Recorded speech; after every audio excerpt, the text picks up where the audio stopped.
Nag-abang ang mga taga-suporta ni dating Pangulong Rodrigo Duterte sa ICC Detention Center sa The Hague sa The Netherlands. At may unang balita live si GMA Integrated News stringer Andy Peñafuerte III. Andy, magandang umaga mula sa Pilipinas. Kumusta ang sitwasyon dyan sa The Hague? Yes, Ivan. Ayan.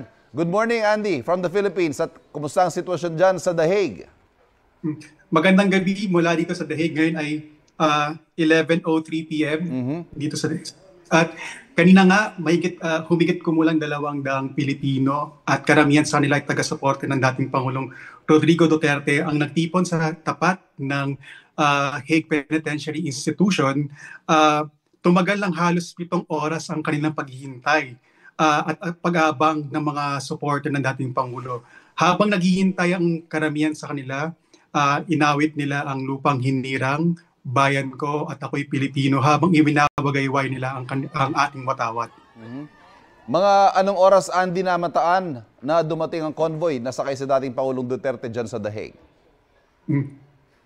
Dumating ang convoy ng dating Pangulo 7:34 p.m. dito sa The Hague or 2:34 a.m. dyan sa Pilipinas.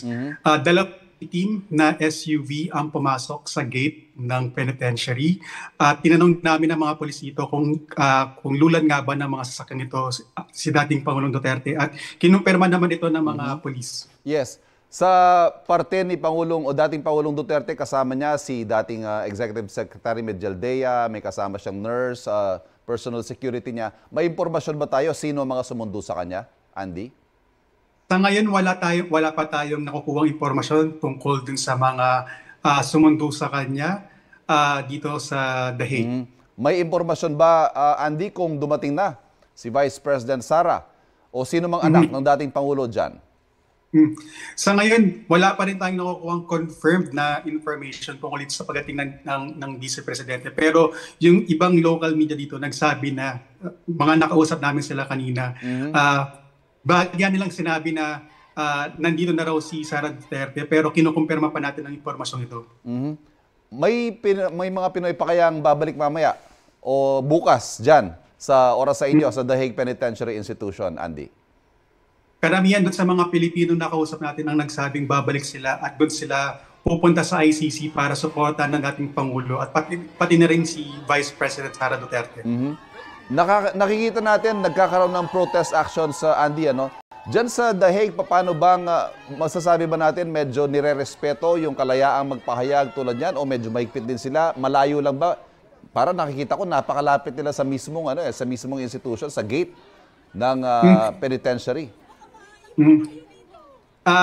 Nasa tapat kami kanina nung gate ng institution ng penitentiary at so far naman sa mga nakita natin, hinayaan naman ng mga polis na magprotesta yung mga Pilipino. At kung titingnan nga natin yung naging sitwasyon dito, mapayapa naman. Although una namin pagdating dun sa may ICC kung saan nag-ipon din yung ibang mga Pilipino, mangilan sa kanila yun talagang nagpahayag ng kanilang matinding suporta sa dating Pangulo. Pero pagdating sa tapat ng penitentiary, talagang naghintay sila at karamihan sa kanila ay talagang nagla-livestream din. Ipinapaalam na sa mga kamag-anak nila sa Pilipinas na ito yung sitwasyon dito sa The Hague. At this oras, papalalim na yung gabi dyan, ano? Mukhang malamig pa. Ano ba ang temperatura ngayon dyan sa The Hague, Andy? Mahirap magsulat kanina. So, sa ngayon, I think nasa 1 degree Celsius yung temperature dito sa The Hague. Sa kabila nung maginaw na panahon kanina, talagang yung mga Pilipinong taga-suporta ng dating Pangulo, talagang they went here with... Yes. Yes. Can you kindly share, Andy, ano ba ang profile ng mga kababayan natin dyan? At marami ba mga Pilipino dyan sa The Netherlands? Sa confirmed number ng mga Pilipino sa Netherlands, ilalapit natin yung confirmed from the embassy. Pero dun sa mga nakausap natin kanina, mga nakapanayam natin ng mga taga-suporta ng dating Pangulo, ilan sa kanila ang nanggaling sa Belgium, sa Germany, at meron pa nakausap na bakasyonista galing Japan. Sinubok siyang kunang ng komento pero maiksi lang yung sinabi niya na nandito raw siya, nataon daw na nagbabakasyon siya dito at gusto raw niyang makita yung sitwasyon. Doon naman sa mga kababayan natin na dito nakabase sa The Netherlands or sa Hague, meron tayong nakausap na isang master student na 8 taon nang nakatira dito sa The Hague. Masidhirin yung kanyang pananaw tungkol dito sa pagkakaaresto kay dating Pangulong Duterte. At kine-question niya ito, sinasabi niya, estudyante na to yung tungkol sa pag-aresto sa dating Pangulo. At bukod dun sa mga Pilipino, meron din tayong mga nakausap na mga Dutch.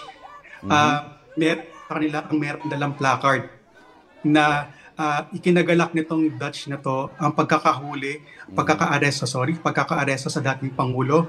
At sinabi nitong Dutch na to na welcome daw ang anyay war criminal.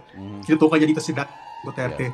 Meron pa tayong nakausap na Dutch na dating nagtrabaho sa Pilipinas nung panahon ni Pangulong Ramos at nakausap daw niya sa isang courtesy visit itong si dating Pangulong Duterte. At ang sabi niya, tough guy nga raw itong si dating Pangulong Duterte. At ngayon, nung nabalitaan niya itong nangyari sa pagkakaaresto sa dating Pangulo, ikinagulat niya at nagtataka siya kung paano raw ayon sa kanya nahayaan ng ating gobyerno na madala dito sa daig ang dating Pangulo. Okay. Andy Peñafuerte, maraming salamat sa mga update na ibinigay mo sa amin at magandang gabi dyan sa The Netherlands.